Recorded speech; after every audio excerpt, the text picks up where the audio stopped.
بسم اللہ الرحمن الرحیم۔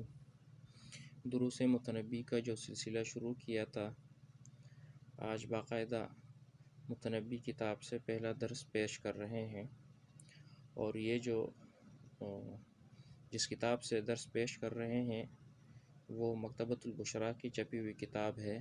اس کے مطابق ہی ہمارے دروس ہوں گے، اس لیے کہ آج کل جو کتاب زیادہ تر استعمال ہونے والی ہے مدارس میں، طلباء میں، تو وہ مکتبۃ البشریٰ کی ہی ہے۔ قافیۃ الحمزۃ وقال وقد امرہ سیف الدولۃ باجازۃ ابیات لابن محمد الکاتب یا لائمی کف الملام عن الذی اضناہ طول سقامہ وشقائہ عذل العواذل حول قلب التائہ وہوى الاحبۃ منہ فی سودائہ الی آخرہ۔ یہ اشعار متنبی نے سیف الدولہ کے حکم سے اور اس کی امر سے بیان کیے تھے، اور یہ جو اشعار بیان کیے ہیں تو یہ ایک قصیدے کے سلسلے میں بیان کیے تھے، جو اس سے پہلے ابو ذر سہل بن محمد الکاتب نے ایک قصیدہ کہا تھا۔ اس کے طرز پر اس کے ردیف اور قافیہ کو لے کر متنبی نے اس کے اندر اضافہ کیا ہے۔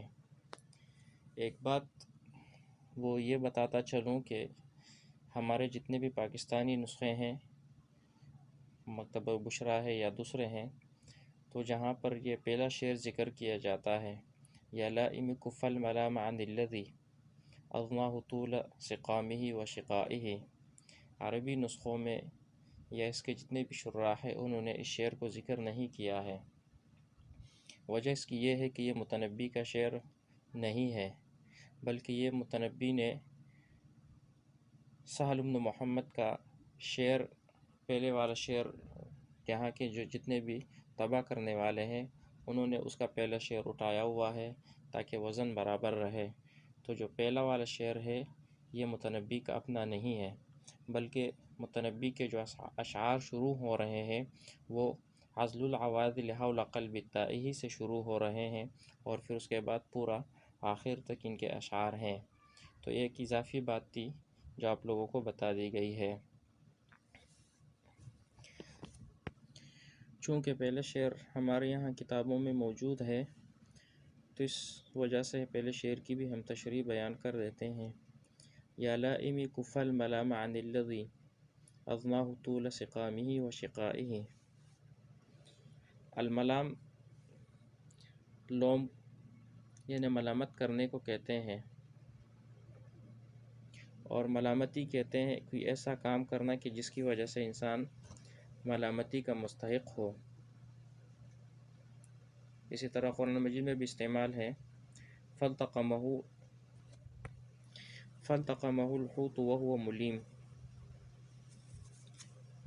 اور اسی طرح حدیث میں بھی آیا ہے اِذَا نَامَ أَحَدُكُمْ وَفِي يَدِهِ غَمَرٌ وَلَمْ يَغْسِلْهُ فَأَصَابَهُ شَيْءٌ فَلَا يَلُومَنَّ إِلَّا نَفْسَهُ، یعنی اگر کوئی شخص اس کے ہاتھوں کے اوپر کچھ چیز لگی ہوئی ہو اور وہ سو جائے اور اس کے بعد اس کو کوئی چیز آ کر کاٹ لے یا کوئی تکلیف پہنچ جائے، فَلَا يَلُومَنَّ إِلَّا نَفْسَهُ، تو ملامت نہ کرے مگر اپنے نفس کو، یعنی اپنے آپ کو ملامت کرے۔ اضناہ بمعنی بیمار کر دینا، امرضہ و اسقمہ، بیمار کر دینا اور کمزور کر دینا۔ اسی طرح کہا جاتا ہے اسقمہ العشق و اضناہ، یعنی عشق نے اس کو کمزور کر دیا، لاغر کر دیا۔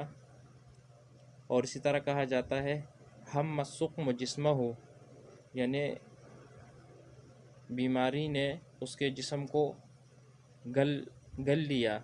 اذهب لحمہ و اضناہ، یعنی اس کے گوشت کو ختم کر دیا اور بالکل جو ہے نا اس کا گوشت اتر گیا۔ اسی طرح ضنی مریض کو کہا جاتا ہے، الضنی مریض۔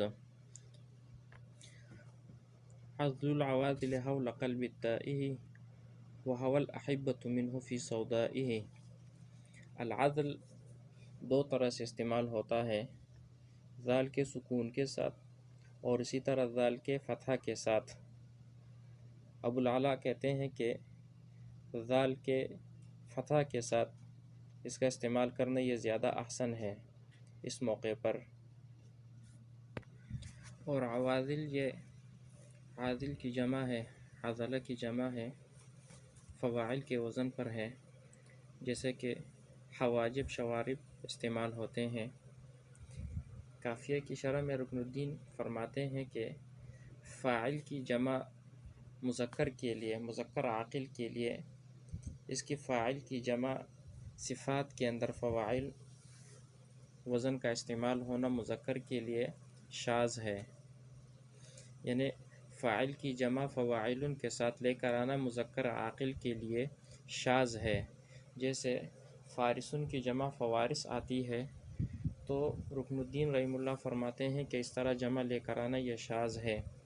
البتہ غیر عاقل کے لیے اس کی جمع لے کر آنا اور جمع مؤنث کے ساتھ اس کو لگانا، اس وزن پر لے کر آنا، تو اس کا استعمال عام ہے، شاذ نہیں ہے۔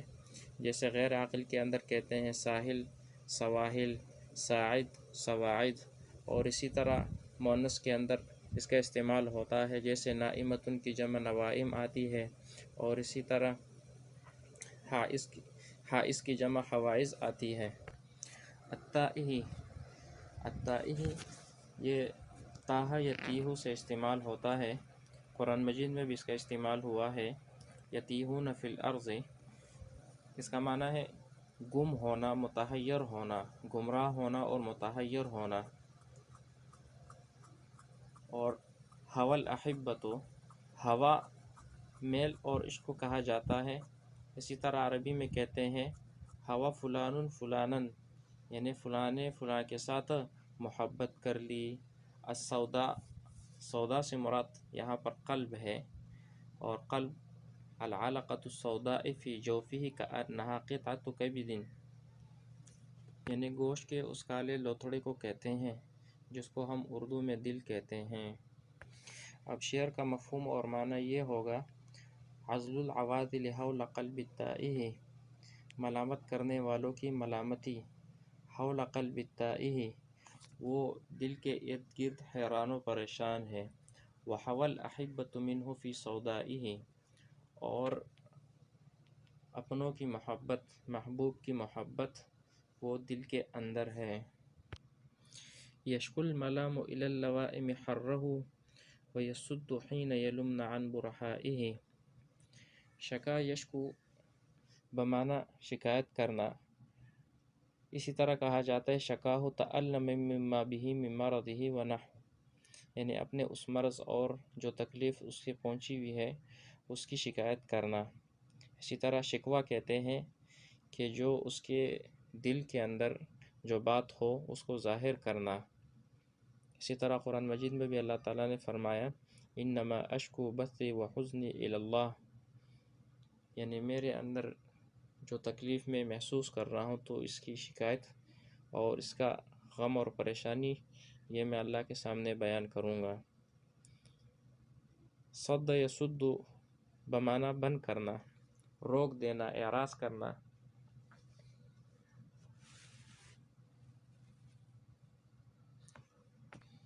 عن برحائہ، برحا شدت کو کہتے ہیں، اسی طرح کہتے ہیں البارح، اس تیز ہوا کو کہتے ہیں کہ جس کے اندر شدید گرمی ہو، شدید گرم تیز ہوا کو بارح کہتے ہیں، سخت گرمی کے اندر۔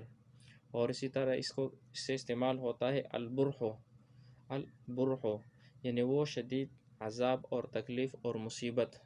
اسی طرح کہا جاتا ہے لقی منہ برحن بارحن، یعنی فلاں اس کو بہت زیادہ تکلیف پہنچی ہے یا پہنچائی گئی ہے۔ تو شعر کا معنی ہوگا یشکو الملام الی اللوائم حرہ، ملامت کرنے والوں کی ملامتی یہ شکایت کرتی ہے اس دل کی گرمائش کی، ویسد حین یلمن، اور اعراض کرتی ہے کہ جب وہ ملامت کرنے والی ملامت کرتی ہے عن برحائہ، اس کی گرمی اور اس کی سخت حرارت کی۔ وبمہجتی یا عادل الملک الذی اسخطت اعظل منک فی ارضائہ۔ وبمہجتی، اس کے اندر جو با ہے یہ تفدیہ کے لیے استعمال ہوئی ہے، یعنی فدا ہونے کے لیے استعمال ہوئی۔ ومہجتی، اس کی اصل ہے مہجہ، اور اسی سے ماخوذ ہے المہجۃ۔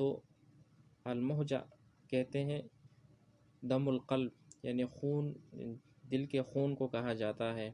اور اسی طرح کہتے ہیں خرجت مہجتہ، یعنی عرب لوگ کہتے ہیں خرجت مہجتہ، یعنی اس کا خون یا اس کی روح نکل گئی۔ اور اسی طرح اس سے استعمال ہوتا ہے الامہج، یعنی امہج کہتے ہیں اللبن الخالص، خالص دودھ کو الامہج کہتے ہیں۔ اور ہاں، یا یہاں پر حرف ندا ہے کہ جو قریب اور بعید کے لیے استعمال ہوتی ہے، کہ جب ہم کسی کو مخاطب کرنا چاہتے ہیں تو عربی کے اندر جب آپ کسی کو مخاطب کرتے ہیں تو اس کے لیے آپ مختلف الفاظ استعمال ہوئے ہیں، ان میں سے جو زیادہ استعمال ہونے والا ہے تو اس کو یا کے ساتھ ذکر کرتے ہیں۔ اور اس یا کے بعد جو اسم استعمال ہوتا ہے تو اس کو منادا کہتے ہیں، اور اس یا کو حرف ندا کہتے ہیں۔ اور حروف ندا 5 ہے، یا، ایا، حیا، ای، حمزہ۔ اور منادا جو ہے یہ عرب کے نزدیک مفعول بہ کی ایک قسم ہے، اس لیے کہ یہ منصوب ہوتی ہے فعل محذوف کے ساتھ۔ جب آپ کسی کو کہتے ہیں یا فلان تو یا یہ قائم مقام ہوتا ہے ادعو فعل کے یا انادی فعل کے۔ اور یہ جو فعل ہوتا ہے انادی یا ادعو، اس کو ذکر نہیں کرتے ہیں مطلقاً، بلکہ اس کی جگہ پر حرف ندا کو استعمال کرتے ہیں، اور یہ حرف ندا وہی فعل والا عمل کرتا ہے، یعنی مفعول بہ کو نصب دیتا ہے۔ تو اب شعر کا معنی ہوگا وبمہجتی، یعنی میری روح فدا ہو، قربان ہو، یا عادلی، اے مجھے ملامت کرنے والے، الملک الذی، اس بادشاہ کے لیے، اسخطت اعظل منک، کہ میں نے ناراض کر دیے ہیں، اعظل منک، تم سے زیادہ ملامت کرنے والوں کو، فی ارضائہ، اس کی رضامندی میں۔